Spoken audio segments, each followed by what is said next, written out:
Welcome to this explainer, everyone. I'm your host, The Fun Archive.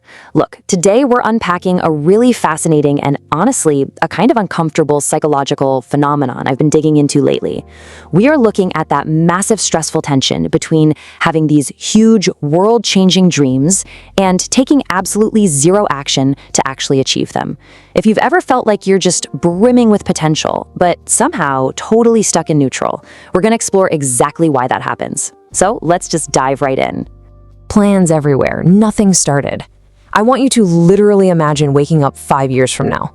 It's 11:17 a.m., you're in the exact same bed, looking at the exact same phone, repeating the exact same delay.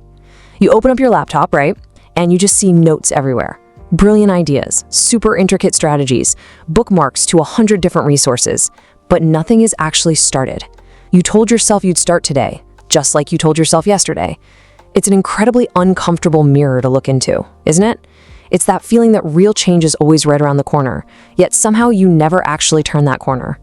Well, there's actually a fascinating term for this state we find ourselves in. It's called the quiet drift. This is what happens when your internal ambition stays incredibly high, like you know for a fact you're capable of more, but your real-world action just completely stalls out. You get locked into this endless cycle of planning without any execution, and the gap between your vision for your life and your actual daily reality, it just keeps widening. But here's the trick. Because you're always thinking about your goals, your mind stays really busy. You feel productive, but your environment doesn't change one bit. You are comfortably, quietly drifting. And this drift leaves behind a trail of evidence. It's basically a physical and digital graveyard of good intentions. We're talking about the 47 unfinished online courses sitting on your hard drive. It's those folders of meticulously organized but totally unused notes. The hundreds of saved articles you swear you're going to read this weekend. The incredibly elaborate color-coded schedules you spent 4 hours building but never actually followed. The source material shares this really great example of a guy named Alex. Alex buys a course on building an online business, right? He finishes 12% of it, gets completely distracted, and buys another one on productivity, then another one on health. He's got so many interests, but the thing is, he doesn't have an information problem. He has an action problem. Hoarding all this knowledge hasn't liberated him at all. It's literally become its own cage. So why do we actually do this? Well, it's because imagination is replacing your action. Psychologically speaking, planning and visualizing your success actually soothes the discomfort and the anxiety of starting. When you close your eyes and imagine the successful business, the perfect body, the total financial freedom in vivid detail, your brain gives you a little hit of dopamine. It gives you a false sense of achievement. You get to feel all the excitement of the goal without having to endure any of the vulnerability or the messiness of actually doing the hard work. The ambition itself becomes the brake pedal, because the imagined version is just so impressive that starting feels way too hard. And that leads us to a pretty harsh truth. Complexity is really just a form of procrastination. Building these insanely elaborate productivity systems, agonizing over the absolute perfect path to take, endlessly debating which software app to use, it's all just a highly sophisticated way your mind avoids doing the actual work. All that excess thinking allows your mind to solve problems in its imagination and call it progress. Meanwhile, your real life stays entirely flat. Section 1. The 80-20 reality check. Let's look at why you feel so busy, but stay so stuck. We really need to look at the math and the behavioral reasons behind why your days feel incredibly exhausting, yet yield absolutely zero forward movement. Because the honest truth is, you probably aren't just sitting around staring at a blank wall. You're busy, but you're busy with the wrong things. It all comes down to 80-20, the Pareto principle. Discovered back in the early 1900s by an Italian economist named Vilfredo Pero, this is the invisible rule that silently governs your life. Pero noticed that 80% of the land in Italy was owned by just 20% of the people. But it went even deeper than that. He noticed that even in his own garden, 80% of the peas came from just 20% of the pods. The core idea here is simple, but it's totally devastating. In almost any area of your life, a tiny fraction of your actions, just 20%, produces the vast majority, or 80%, of your results. So right now, if you're feeling stuck, I can almost guarantee that you are spending 80% of your day on low-impact busy work. This is the stuff that secretly steals your time. Most of what you do every single day gives you very little back, while a tiny, small handful of highly focused tasks could literally give you absolutely everything. Let's break down how this trap actually works. The tricky part about that 80% of busy work is that it doesn't feel useless to you. It feels entirely necessary. It feels urgent. Checking your emails gives you a quick dopamine hit when that inbox hits zero. Organizing your workspace feels like you're preparing for success. Endless research feels like you're staying informed, right? But this activity is actively masking the fact that the crucial 20%, having that really difficult conversation, actually launching the prototype, shipping the final product, sitting down for deep, focused work, is being completely ignored. You're occupying your time, for sure, but your most important work just sits there waiting.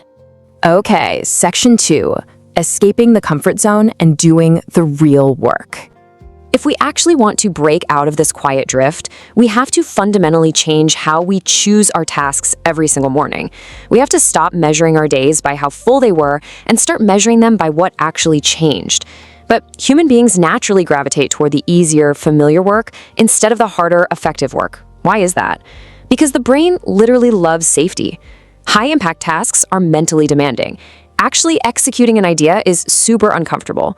You might face rejection. The results aren't immediate. On the flip side, tweaking a logo or reorganizing your digital notes feels super safe and gives you a small, immediate win without taking any real risk. We have to consciously recognize when we are hiding in the familiar. So here is your actionable exit strategy to find your 20%. The goal here isn't to do less. The goal is to point your effort at the small percentage of actions that drive actual, real-world change. Step 1. Ask yourself, what is the one thing that moves the needle today? If you could only do one meaningful thing, what is it? Step 2. Do that single task first. Before you check the emails, before you look at the notifications, just do it. Step 3. Tolerate the discomfort of ignoring the busy work. I'm telling you, your brain will scream at you to check your messages or tidy up your desk. You have to sit with that uncomfortable feeling long enough to do the work that actually matters. Section 3. Your next 5 years. Let's look at the diverging timelines. Let's zoom out for a second and look at what happens when you string these tiny micro-choices together over a macro horizon. The power of compounding effort, or on the flip side, compounding delay, is absolutely staggering. Let's trace the path of the serial planner. In year 1, you're planning. Small delays start stacking up. One skipped workout quietly becomes 3. You feel exactly the same, just maybe slightly more tired. But by year 3, a major shift happens. It's not a dramatic collapse or anything, it's a normalization. Your brain actually adapts to the inaction. You still describe yourself to friends as a builder or a creator, but the visible proof is pretty thin.